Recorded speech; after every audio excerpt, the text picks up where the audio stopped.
Welcome to Chillin' 101. We hope this video helps.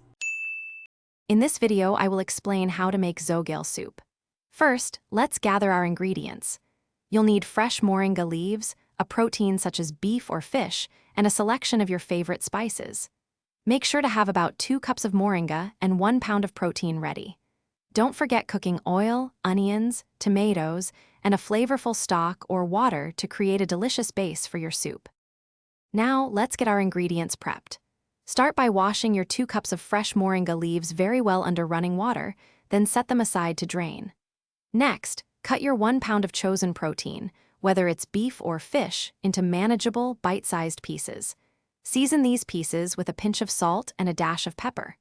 Finally, chop 1 large onion and 2 medium tomatoes, preparing them for the soup base. With your ingredients prepped, it's time to build the flavorful soup base. Heat about 2 tablespoons of cooking oil in a sturdy pot over medium heat.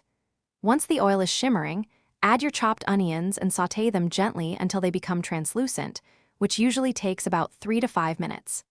Then, stir in your chopped tomatoes and continue cooking until they soften and release their delicious juices, forming a rich foundation. Finally, let's bring it all together. Add your seasoned protein to the pot, stirring it into the tomato and onion base. Pour in your stock or water, bringing it to a gentle simmer. Then, carefully add the drained moringa leaves. Let the soup cook for about 10 to 15 minutes, allowing all the flavors to meld beautifully. Taste and adjust the seasoning with salt, pepper, and any other spices you prefer. Serve your delicious Zogale soup hot and enjoy. Also, for great deals on reading devices and more, check the link in the description below. Thanks for watching. Consider subscribing if we helped you.